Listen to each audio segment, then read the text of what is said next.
All right. Well, good morning. Thank you, Venkat. That was a very nice introduction. It's an honor to be here. I've been to Atlanta several times. I've been to Piedmont maybe 10 years ago. I haven't seen this facility before. This is impressive. So you're very lucky to have such a center. So when Venkat and I talked about me visiting, I thought, well, let's talk about valves, let's talk about imaging, and let's talk about the crossroads, which is really current day interventional imaging. It's a bit of an overview, sort of how did we get to where we are, and what are some of the challenges currently that we're facing. So let me go through some of this. I have no relevant disclosures. So I look back at, what was one of the first cases we did of interventional echo? When did that term come to be? What did it mean? And this is when I went through our database. This was circa 2008, the first time that we used a TEE to guide something. And this was just guiding a biopsy of a large right atrial mass. So we started in this era when we would guide things, but we didn't leave anything behind. We just took pieces out. That was really the early days of intervention. We fast forward from those times to where we are now. And this is a bit of a historical overview. We have ASD closures, where a lot of this work started, PVL plugging. So once we had the advent of 3D TE, we could actually see things that were tricky and hard to identify and start developing a language for guidance. And that really started with PVL repair and plugs. Watchman type things, TAVR, of course, TEER, which is transcatheter edge-to-edge repair, TMVR, tricuspid repair, various things that have worked, a lot that hasn't worked, and then even non-valvular things like LV enhancement, sort of an LV shish kebab, to really remodel the LV, delivered percutaneously and guided by echo. So this is a broad overview of the landscape that we're involved in now. If I try to define when was the term interventional echo really sort of used in a national way, it was probably this paper, 2019. This is really sort of codified. This is a multi-society document developing systems of care for valvular heart disease. And the image on the right is really the call-out table that says you must have an interventional echocardiographer to guide these procedures. And it was formalized as a position in the heart team and really well defined. So at least 5 years or more of sort of multi-society recognition of this role. So if you talk about interventional echo and what does it all mean? Well, there's a lot of different stages. There's an early stage of selection. You're selecting the patients for certain procedures, the devices, the size of the devices. You've got a role in guidance. That's the obvious thing. You guide the steps that are standard. You have to guide the unique steps for that particular patient and their imaging challenges. You've got a big role in evaluation. So what happened to the device you put in? Is it working as expected? And what's the cardiac performance? What else has changed? Chamber dimensions, other flows in other places.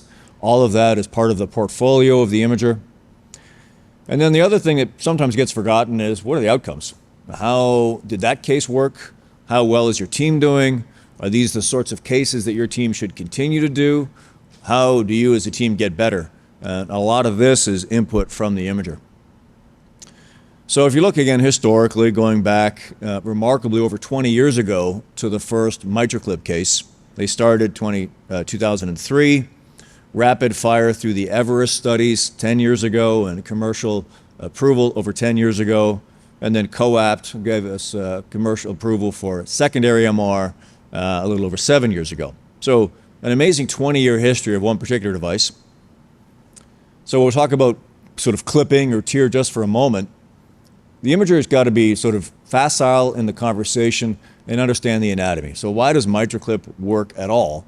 Well, it's because you go down the middle where there's no cords, all right? So we teach our fellows, cords never cross the midline. That's why you can put a clip there. You're not going to hit the cords if you go A2, P2.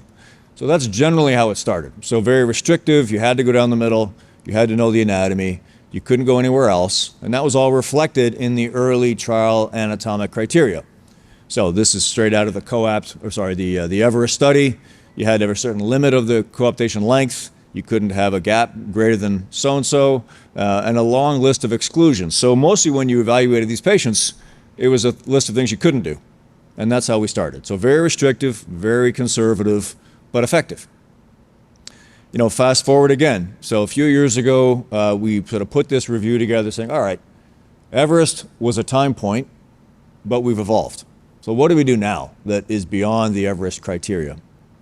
And this sort of gets to this sort of more typical version of a slide that gets reproduced quite a lot.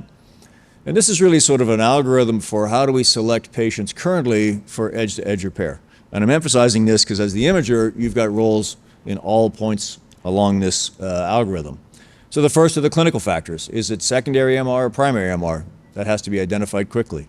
Has GDMT been done? Is the best possible medical therapy already in place? You're not competing with medical therapy ever. It's always got to be the background. And then you have to look at both the team experience, your own personal experience, the IC you're working with. Are you beginner cases? Are you ready to do some intermediate stuff? Is your team well experienced? You've done some stuff, you've learned some stuff, and you want to go complex.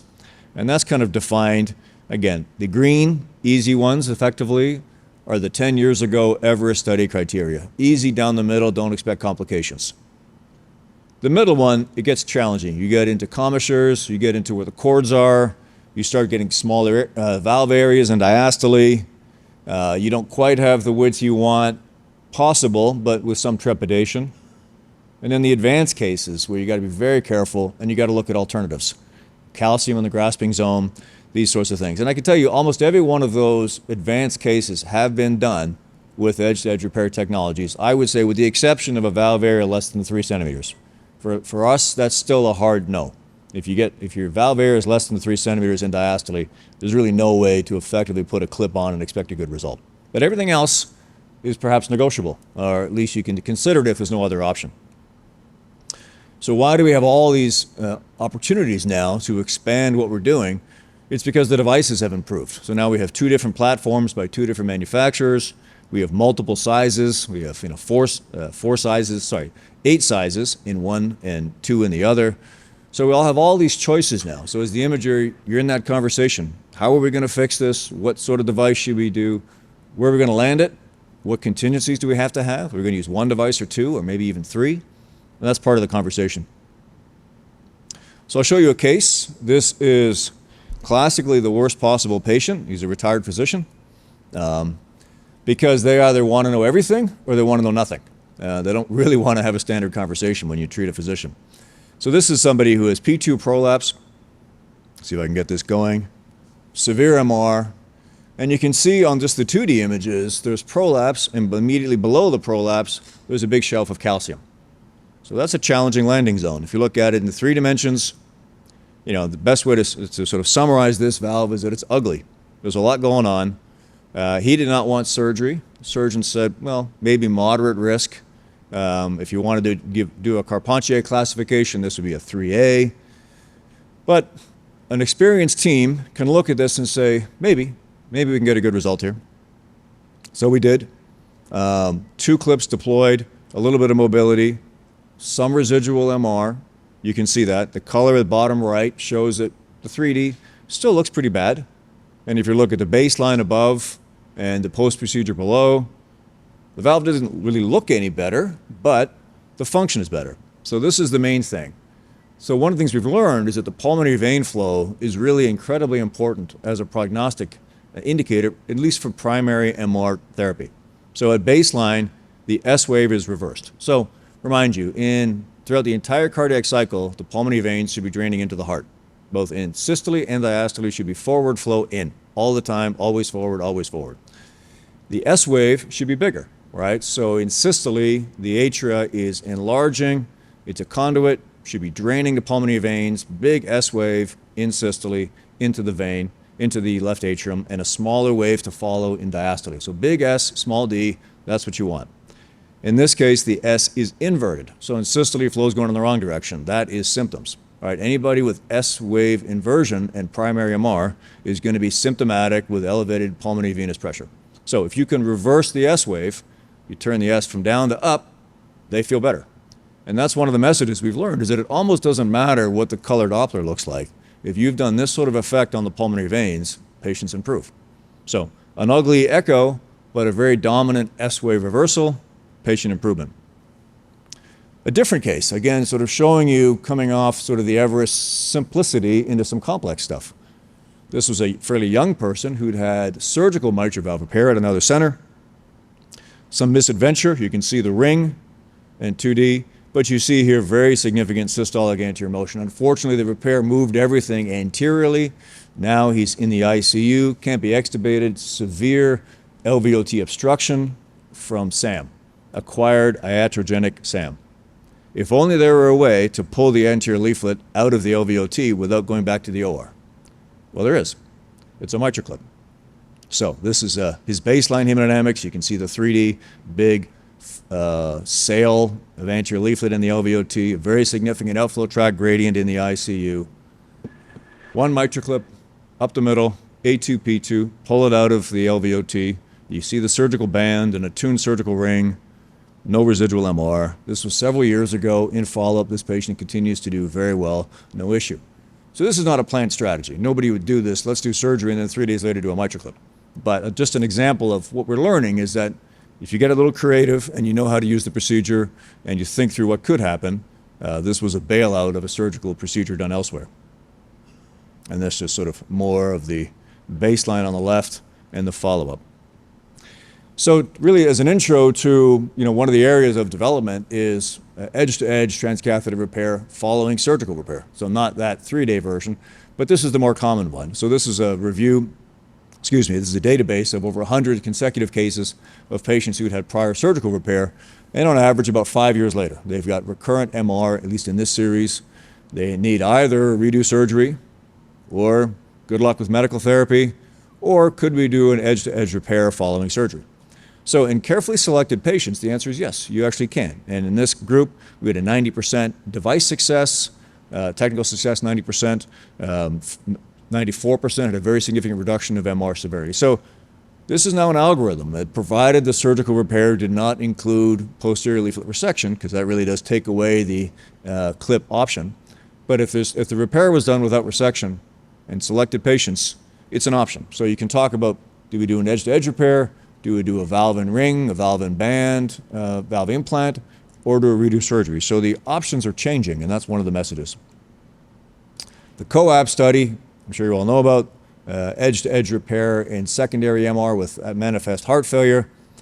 Complicated area, just one slide really to summarize kind of where we are with this patient group at least. On the far right, is a group where MR correction could be beneficial. So an example, would this be somebody who had maybe a focal infarct, their infralateral wall is hypokinetic, they've got focal tethering, severe MR, but an almost normal EF, just regional dysfunction, the LV is not huge, but the MR is secondary nonetheless and significant. The other end of the spectrum is the very dilated LV, huge ventricle, EF is very reduced, global longitudinal strain is reduced, maybe transplant, maybe hospice, maybe LVAD. They have MR, but they have a lot of LV dysfunction. So the idea is there's a line, right? To the left somewhere is futile to treat the MR. To the right, it's very helpful to treat the MR. And this also brings in these notions of proportionate and disproportionate MR. But really, futile and helpful is one of the things. But when you've got a patient in front of you and you're trying to make this determination, is mitral correction the right thing for this patient or not? That's where the heart team, the heart failure experts come into play. And you have a conversation. Is it here? Is it here? Where on this particular patient is the line of futility to make the echo look better by treating MR? And I think we're still learning a lot about this patient group. So summarizing edge-to-edge repair and some of the things we've learned, TEER success, definitely patient selection is a huge issue, and the imagery needs to be part of that conversation. You have to have a protocol, but you have to have tools to sort of veer off the protocol. If it goes as planned, you follow the protocol. If it starts to change based on patient factors or certain procedural surprises, you've got to be able to adapt, and you've got to solve problems. Complex and simple MR can be treated, different devices, better imaging, all of that is allowing us to do things that are different, but there are still limits, and your team needs to know what your limits are.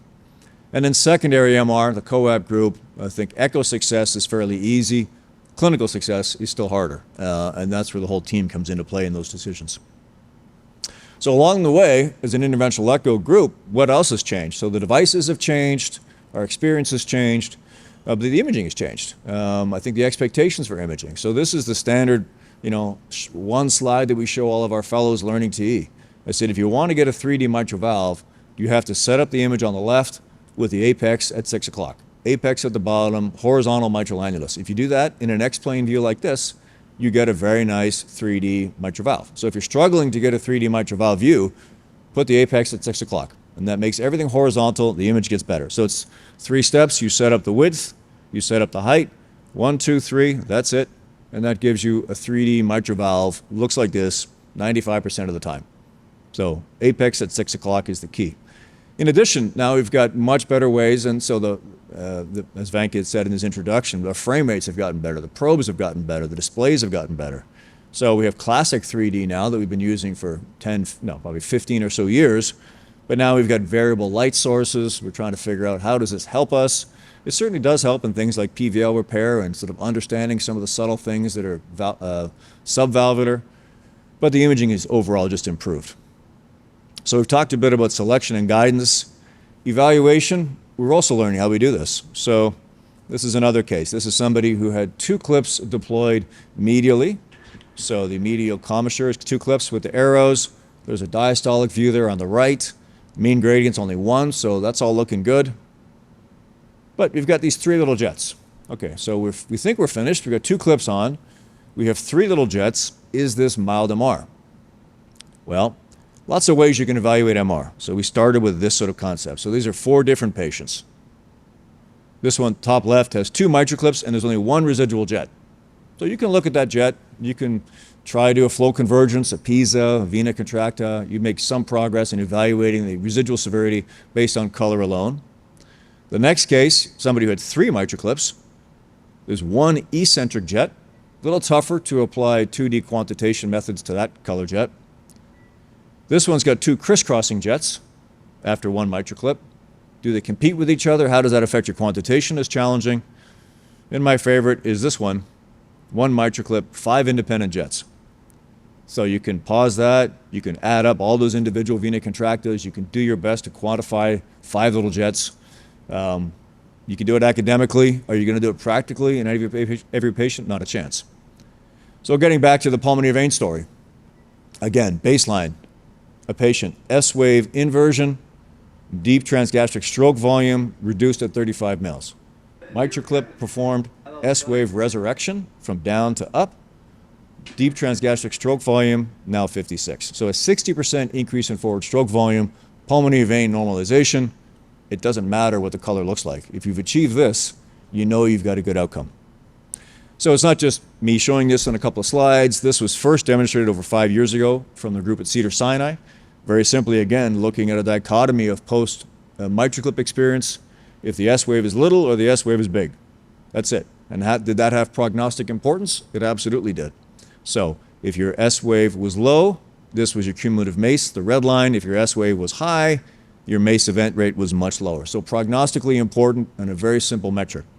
Recently we showed this, just published earlier this year, a little more complicated looking at the S-wave. Here we quantified it as was the change greater than 8 centimeters or not. That's the units of the S-wave in centimeters.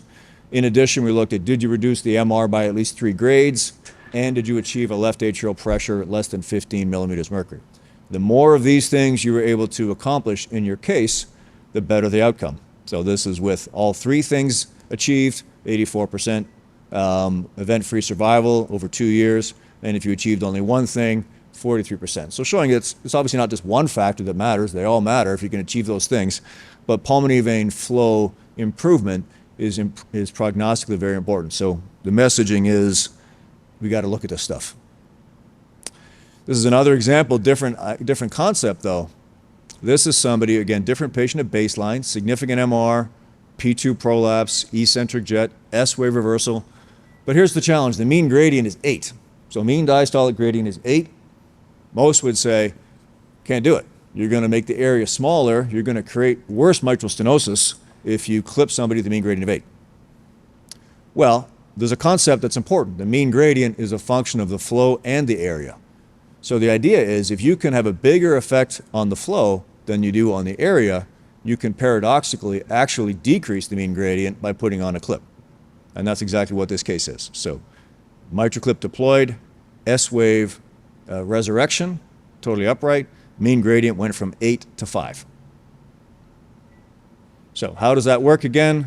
what we're doing is the recognition is flow is directly proportional to the square root of the pressure. Said more simply, if you increase the flow by 2x, you increase the pressure by 4x. Likewise, if you decrease the flow by 4x, you decrease the pressure substantially. So that's the idea. And the conversation in the imager and in the case is, wait a second, we've got one clip on, mean gradient 7, but there's significant residual MR. If we do another clip and we have a great effect on the MR, the flow, although we're making the area smaller, we're actually going to make the gradient less. And that's what you do. And most of the time when it's thoughtful and you have a confidence that your flow effect is greater than your area effect, it works out well. So that's just a message. And that's something we've learned as imagers in these cases over the years. Does the gradient matter always? This is another important lesson from the COAP study. Again, so these are patients who had heart failure, who had severe secondary MR, and looking at their mean gradients after edge-to-edge repair.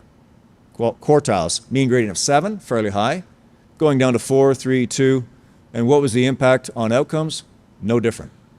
So the message here is that if your effect on the MR is impressive and you're achieving what you intend to achieve, then even if you have some classic mitral stenosis when it's finished, you've actually helped that patient. So these are outcomes stratified by mean gradients in the setting of heart failure, and the mean gradient was less important than the MR reduction. So that's kind of the edge-to-edge discussion, and I wanted to talk a little bit about some other important things with interventional echo. This is really the platter of things that the field is involved in. At a lot of centers, the things in green would be done by a heart team, typically an adult heart team of imager, IC, plus or minus surgeon, depending on the site. But TAVI, mitral, tricuspid, pulmonic. Often EP docs will get involved in the appendage work, and congenital teams may or may not be primarily involved in ASD and septal closures. But that's really the spectrum of things, cases that are involved in interventional echo. Well, what's changing and where are we today and in the next couple of years, and where is the field going? So this actually looks a lot like Atlanta. This is the city of the future. And we're in the era now of percutaneous image-guided electrosurgery. And this is really changing even everything within interventional echo. So just some basic concepts, and in Atlanta, a lot of this stuff was pioneered, so you may be very familiar with some of these terms.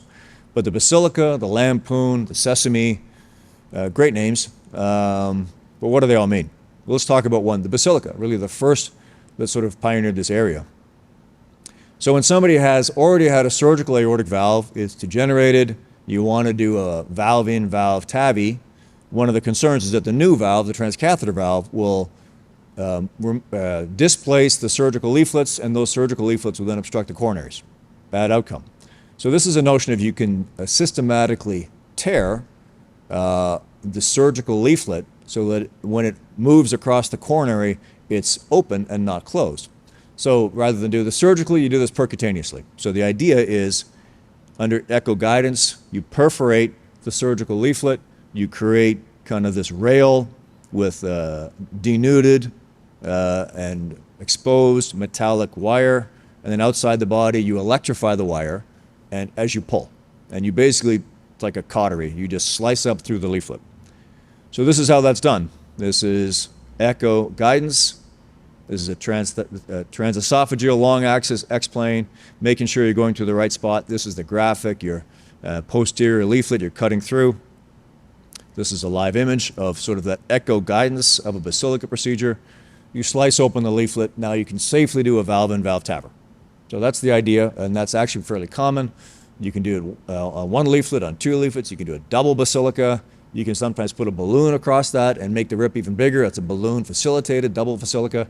So you can see where this is going. We're starting to use echo-guided electrosurgery in beating hearts.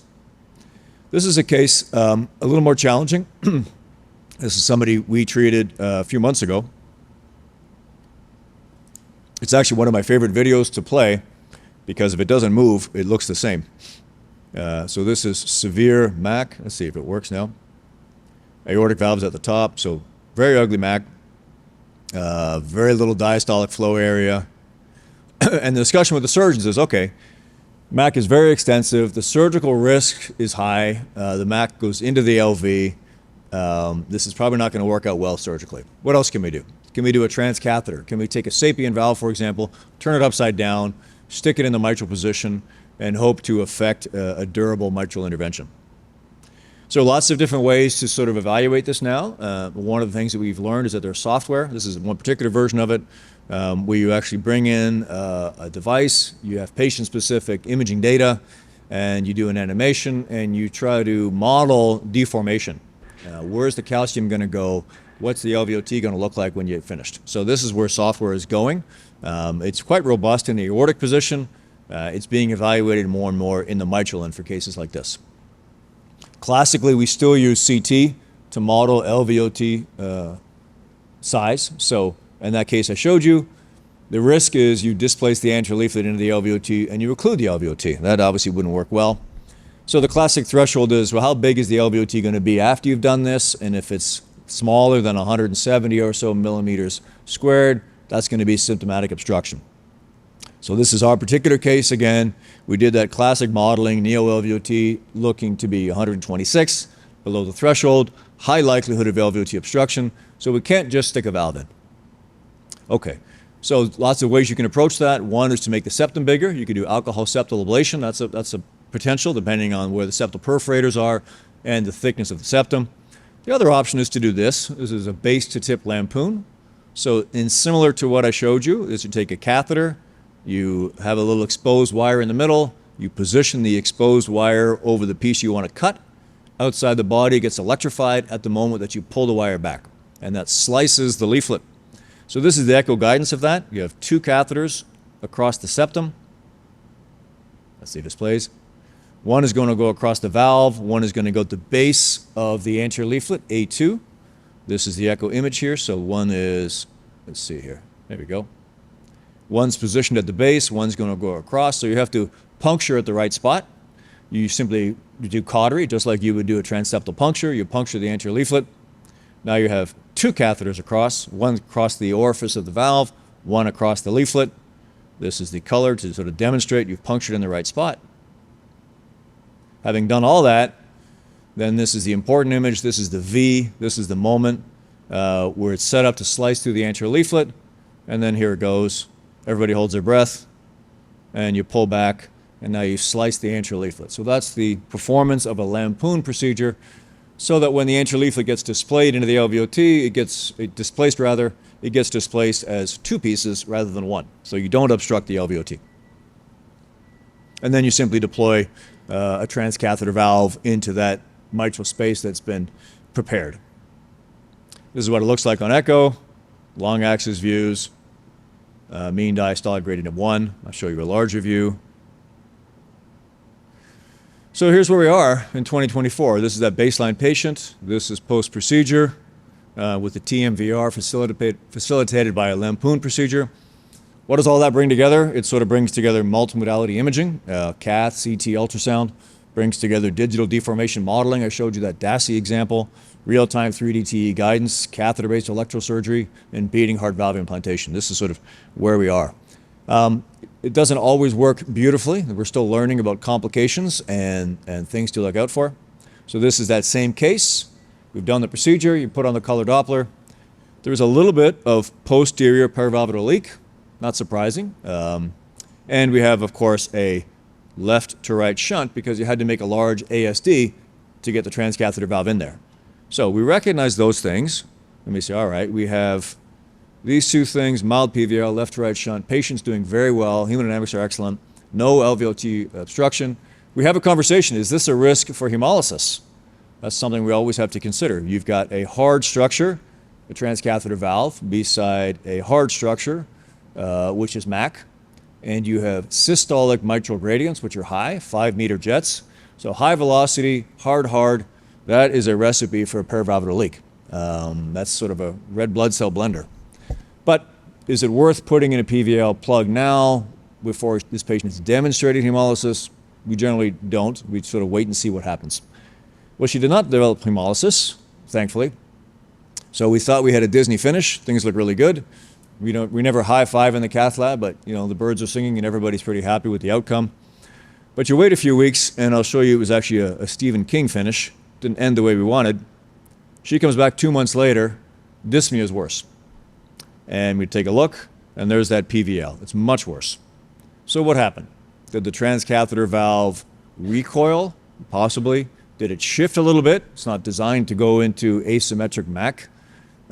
Regardless, there's a large PVL with symptoms, and probably this is why she did not have hemolysis, because the hole was big. You need a small hole for hemolysis generally. So at this point, the conversation is we could re-expand this valve maybe with a balloon, but just end up with the same problem. Okay, let's plug this. So here's the plugging effort. These are the 3D views.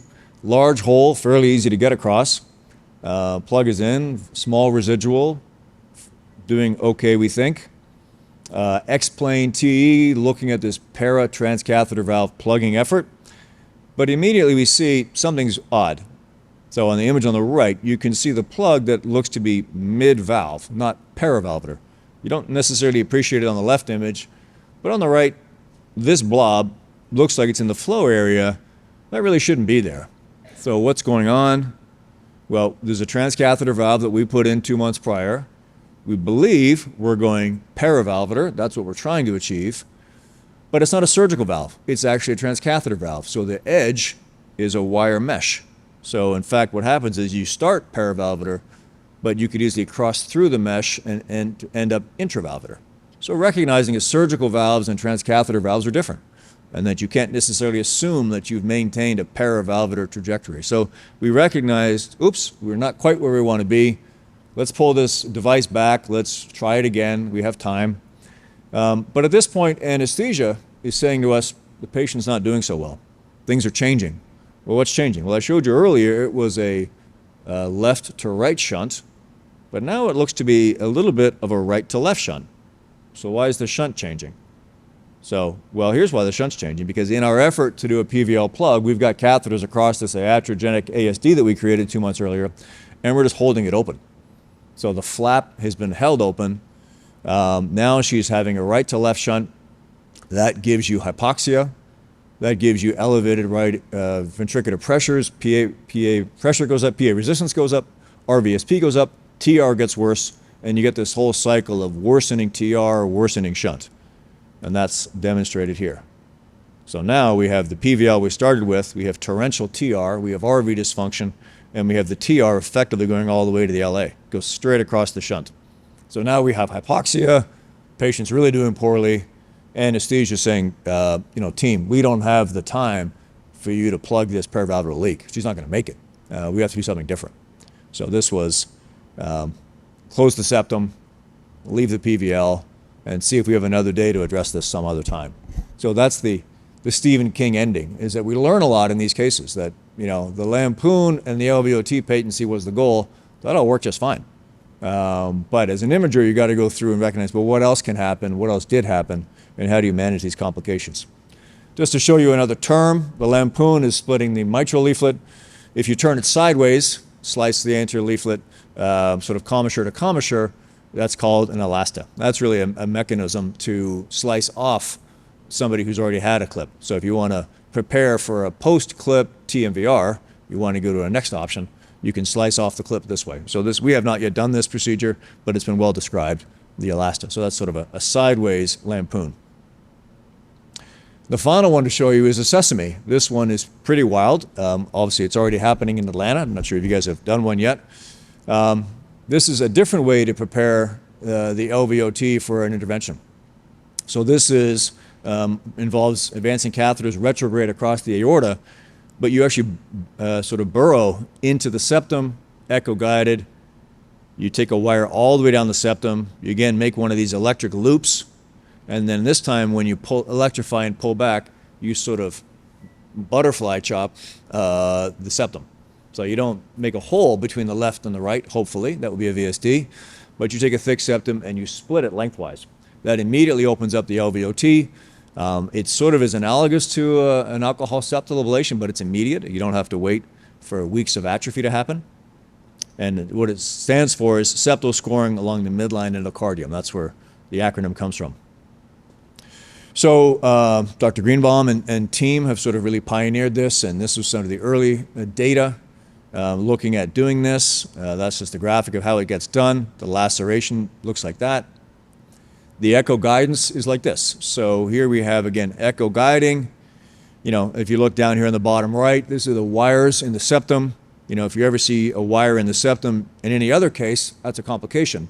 You don't ever want to see that. But in this case, that's exactly what you want. You have to guide the wire down through the septum, come in just under the aortic valve, come out further down into the ventricle. A lot of conversation back and forth about, are you in the right place? But when you're assured that you are, then you can do the septal scoring and surgery. The outcomes are tricky. So this is the first publication at 30 days. There was a 2.6% mortality, fairly high, but they do note, the authors, that a lot of that early complication was early. So the first 10 cases had a lot of the complications, but it's a very steep learning curve. We'll see over the next few years how ubiquitous this procedure comes, and if it is widely adopted. It's technically obviously very challenging and highly skilled, but it's innovative, and it's yet another of the electrical surgery being facilitated by catheters and imaging. So we've got all this stuff now guiding our structural disorders. So how do you get trained in all this? So yeah, when you do this stuff and you've been in practice and you can do a TE, but you want to do this stuff. Well, how do you get there? Or if you're a fellow and you want to learn how to do this. So a few years ago, we recognized that classic level 3 echo really doesn't contain any competencies for interventional at all. It's been well described for decades. Interventional echo didn't exist. So we started this notion that we should have a different category, maybe call it level 3 structural heart, a different set of competencies. And if you look at where this field is going, so this is just my own Twitter, now X, connectivity. People who sort of self-identify as interventional echocardiographers, and they engage in med Twitter and they learn this stuff. There's a lot of spheres. We've got over 1,400 people. The ASE now has a council devoted to interventional echo, which means you've got over 1,000 people who identify as this is their primary field. So the field is absolutely growing and become a subspecialty. If you want to be in this game, what does it take? So what are the sort of the personalities that tend to be attracted to this sort of field? You have to know the job description, which really is a before the case, a during the case, and an after the case. If you just show up to do cases, you're doing you and your team and your patient a disservice. You have to learn how your team has done, and you should be part of the planning. The characteristics: cautious, flexible. You don't always get to do the T in the order you want to do it. You don't get to do the entire case the way you do it as an outpatient. You have to sort of do the dance with the rest of the procedure and the other team members in the room, and sometimes you got to do things not in your preferred order. That's the flexibility. But the selective leader matters, and what that means, sometimes you have to just be quiet, just let the case happen and sort of quietly audit what's going on in the background, and sometimes you need to be the loudest voice in the room, saying this is something that shouldn't be happening, we've missed where we need to be, this is a major concern, and speak up. And that's that selective leadership. You got to know the patient, the procedure, and the alternatives. What else could we be doing for this patient? Or now that we've done this thing, what do we do next? And then you have to have a commitment, both yourself and your institution, for a funding model. And we can come back to that in the discussion, but that's one of the most challenging things, is how to be there as a professional. There's standards for training. So this was a standard that we published a couple of years ago on screening. So not necessarily to perform the intervention, but to identify those patients where the intervention is appropriate. And you have to have very specific imaging algorithms to find these patients. This is just an example of one of the graphics, goes through all the details of TE and the TE manipulation. And one sort of example of the deep transgastric for the specific evaluation of tricuspid regurgitation. So historically, on echo, you would sort of pull the probe out, look at the TR a little bit. It was either terrible or not bad. We didn't have interventions. Surgeons didn't want to touch it. We didn't have any tools to treat it. You'd give diuretics. So you didn't have to identify what scallops were involved, truly what the severity was with a lot of detail. We could do sort of a drive-by tricuspid evaluation, but we're not there anymore. Now we have to do very detailed evaluations of the tricuspid valve because the potential interventions are very much determined by the anatomy. So this is an example of screening for tricuspid transcatheter edge-to-edge repair. You have to learn which leaflet is what in what view. That doesn't come with the labels, but you learn that fairly quickly. And now you have options. So which patient is, and of course, both platforms have now been commercially approved in the US, edge-to-edge repair or TTVR. You can do either. So you've got a patient that looks like this, severe I would say, torrential TR, big gap. You can do an edge-to-edge repair, or you can do a TTVR. And how do you choose those patients? There is no head-to-head study that says this is the strategy for this particular patient. That doesn't exist, and I don't know that it's gonna. So what we do know is that leaving TR is bad. And this is very recent data published earlier this year, looking at a large registry called the large registry, tri-registry it's called. And they looked at the residual TR after any intervention. And not surprisingly, the more TR you leave, the worse the survival. So it almost doesn't matter what tool you're using, maybe, but the outcome has to be very little TR. So the era of we can take torrential TR and turn it into moderate TR with an edge-to-edge repair, a lot of us are functioning there right now. We're making it better. But the data is emerging that better isn't good enough. We really have to have more of a mitral mindset of you got to get to very little, to mild. And that's hard to do. And what device, what procedure is going to get us there? I think these are the questions we're still asking. So again, back to training. There are brand new guidelines published last year of if you're a fellow or an established physician and you want to learn this stuff, what are the competencies that you will need to acquire, and what are the competencies that your center should be able to offer you? So not just what you want to learn, but if you're evaluating training institutions, what should they look like? So this document goes through that. We have different training pathways, either for anesthesia or for cardiology, recognizing that the background isn't as important as the skill set. So if you're very facile with echo and TE, and you can get these images, and you're committed to sort of being involved in these cases, that's really what's important, not so much whether you come from a cardiac anesthesia or an adult cardiology background. And there's a guideline we're currently working on, which is really a how-to. How do you do an edge-to-edge repair? Steps 1 through 9, start here, go here, go here, go here. That's really a cookbook of how to do it. Those are one in progress for the mitral and one expected very soon for the tricuspid. So another important thing, just to close out, that we've learned, again, is this is a new environment for imagers. You know, interventional cardiologists are very adept in working around radiation. We're learning this as non-invasive trainees. We don't necessarily are familiar with all that.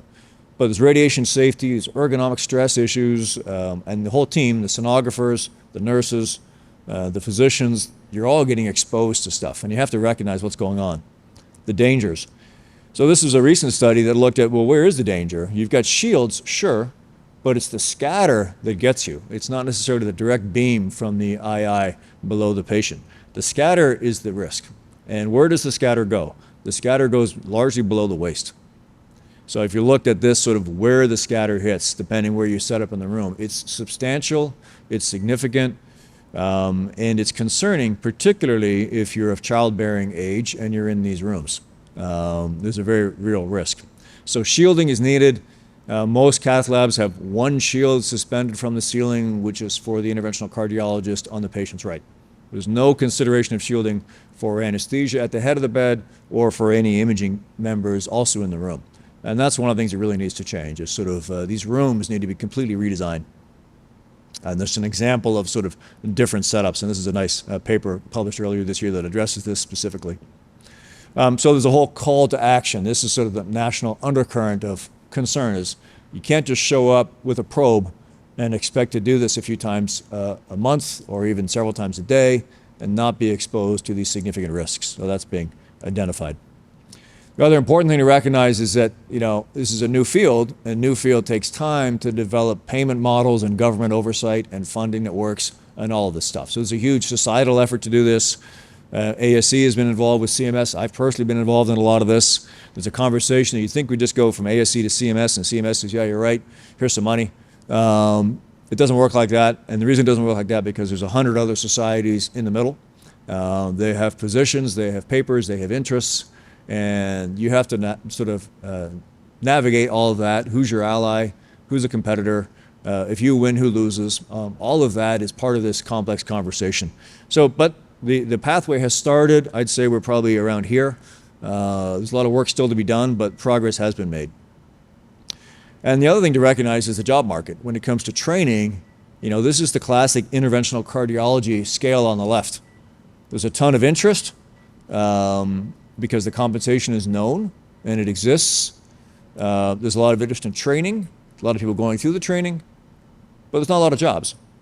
So there's a ton of interest, a lot of people, a lot of training spots, but very little jobs at the high end. You come out well trained, but you end up doing most of the time 80% or so general cardiology because you can't be a focused, specific interventional cardiologist all the time. Those jobs are very rare. Interventional echo is really an inversion. There's not a huge, there's a lot of intellectual interest, but the compensation is very unclear. The training exists, but the jobs are everywhere. Most large academic centers are looking for 1 or 2 interventional echocardiographers. So the need far outstrips the supply. So we have a job market inversion right now, and it largely relates to funding models and job security. So finally, to summarize, interventional echo is a subspecialty of cardiology. One of the roles are to define the mechanism and the severity of valve dysfunction, of course. All of these procedures I try to introduce you, it's alphabet soup, but TAVR, appendage, basilica, lampoon, elasticesimi. If you just walked in a room and start dropping this jargon, everybody clouds over, but this is sort of the language that's evolving. Any field has its own jargon, and this is the new jargon of structural worlds. Guidelines exist, but they already need to be updated. I showed you the training guideline. There's no electrosurgery discussed. That guideline's 1 year old. So this is how fast this field is moving. They already need updates. Payment reform momentum is building. We're not there yet, but there's a strategy and a pathway and optimism. And follow that will be an exam of special competency. So you want to claim that you're an interventional echocardiographer, prove it. Here's the exam, you pass the exam. That's coming. So finally, I'll invite anybody who's interested to Houston Methodist, either in person or remotely, in a couple of weeks. We have our 13th annual multimodality imaging for the clinician. It's all elements of cardiac imaging, including a lot of structural stuff, so you're all welcome to join. That's the link. And I'll close there, and I thank you all for your time and attention. 8 o'clock.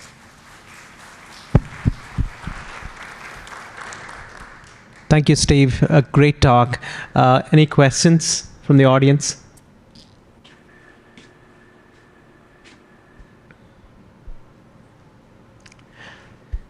Covered it all.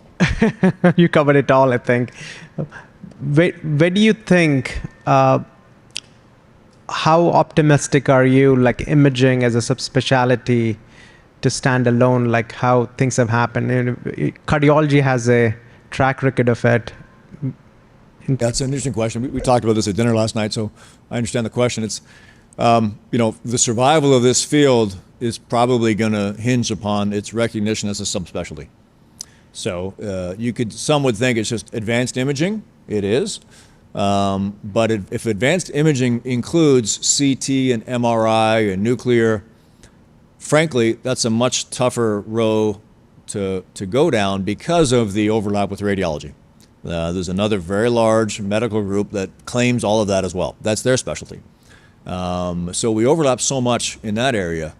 The area where there's really no overlap is this. It's interventional echocardiography, which includes cardiac anesthesiologists and cardiologists. That is all of what I showed you is interventional echo. And I think the pathway to subspecialty recognition is guidelines, which exist. It's an exam, which is in discussion and in development.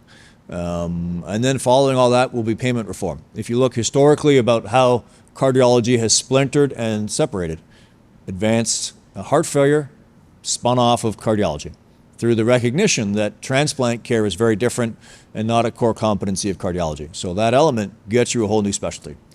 Electrophysiology spun off. You recognize it's a different field.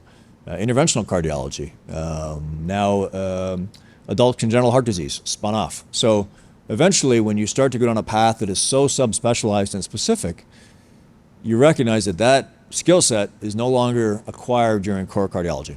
And that's really the beginning of the conversation on what is a subspecialty. And in its current matrix, interventional echo actually ticks all those boxes. It is a subspecialty now. And everything that I've seen and can predict is going to become even more so. So strategically, you have to do other things. You have to get CMS to agree. You have to apply for a taxonomy change, ultimately, to be recognized as a splinter off cardiology. So all that is part of the long game that's happening. Steve, we for the right heart cases that we have been doing with TEER tricuspid or TTVR, we sometimes have a hybrid approach with TEE and ICE, depending on the imaging, whether gastric or mid-esophageals. And so, we'll use the two modalities to complement each other when we're doing a procedure. But, we're not, when we go to ICE, we're not facile, we're not tactile, we're not really. So in terms of guiding that aspect to the IC or the surgeon, have you had experience or any comments with that? Yeah, ICE is a fascinating development for all those reasons. So the images are ultrasound based. As ultrasound specialists, you can give commentary, change this, improve the images, all that stuff, but you're not running the catheter. Now, thankfully, the catheter movement is very minimal. You don't have to do very much. In theory, you could scrub in, be sterile, run the catheter, but you don't really have to. The movements are very, rudimentary, what you need to do to see things. It's really more of what are you seeing and how do you optimize the image. So that's a great example of who runs the ICE, who interprets the ICE. Currently, nobody gets paid for the ICE, and nor will they, likely. So, the ICE, a 3D ICE probe is $3,000 or $4,000. Sometimes more, and it's disposable, single use. It's really hard to bring that into a procedure where the margin is always less than that. So as soon as you bring in ICE, by and large, the procedure loses money, almost always. So now you've got a financial conversation. What's your strategy around ICE? When do you use ICE? We use ICE selectively in tricuspid cases. Never our first choice. If somebody has a prosthetic aortic valve, prosthetic mitral valve, a big AICD lead, the shadows, we'll often do TE first, usually get one clip on, but now you've got the added imaging challenge of the first clip. So then we bring ICE in for the second case or the second clip. So we're probably ICE in 40% of our tricuspid cases. Some places are 90, some places are 0. But ICE payment reform is a huge issue. So ultimately in echo, recognize we get paid by the probe, right? We have fee codes for TE, we have fee codes for transthoracic. We don't have a fee code for ICE. We don't have a fee code for IVUS. But ultimately, you shouldn't be paid by the tool. You should be paid by the intellect in the case. So, surgeons aren't paid by the ring. They don't have a payment for the attune ring. They get paid to do a procedure. So ultimately, as an imager, the strategy is be defined as a co-operator. You're in the case. It doesn't matter what ultrasound modality you use. If it's ICE, TE, IVUS, transthoracic, that's your tool set. Use whatever you need to guide a procedure and be paid on your skill set, not on the tool you use. So it's a total paradigm shift. Echo has a huge book of business that's all based on probe codes and diagnostics, but we're moving beyond diagnosticians to operators. And that's the frame shift that has to happen in this field. Any other questions? I had one clinical question. We are trying to get mini probe to do TEs, given the data of trauma from esophageal trauma from the larger probes. Yeah. With longer duration of procedures. What's your clinical experience with the mini probe? So I have not personally used it yet. I've used a lot of pediatric probes, not the current mini probe. I think it's valuable if you have a hard time intubating, because that's really the only value of it. Maybe you would argue less esophageal trauma, but there's no data for that really. That's supposition. In theory, in the ICU, if you've got an ET tube and crowded oropharynx and you can't get the probe in, I personally don't have a need for it. I always tell our fellows we only ever use a pediatric probe in kids, and we don't do kids. So I hate the thing. I never use a pediatric probe for anything, and we don't really need to. So the technical challenge on the mini probe is cooling is the problem. The reason the TE probes are the size they are is to have a crystal that big to give you the 90 by 90 3D. You have to have cooling elements. So a lot of the size of a TE probe is actually the radiator. It's the coolant element. Otherwise, you see, 10 years ago, the TE probe was always overheated. Now they don't, because that's what they've been working on is the cooling. And the smaller the probe, the smaller the cooling. So that's why the crystal's never going to be big enough. In the ICE world, you can get tiny because you're in a blood pool. So the blood is cooling the probe constantly. But once you get into the esophagus, the cooling becomes an issue. So there's really a physics limit to how small you can get and maintain it. So we have a probe coming. I haven't personally used it yet. There are some of our faculty who will want to use it because they're less comfortable intubating small, relatively crowded oropharynx. But ask me in a year and I might have a different answer. But okay, thank you. Yeah.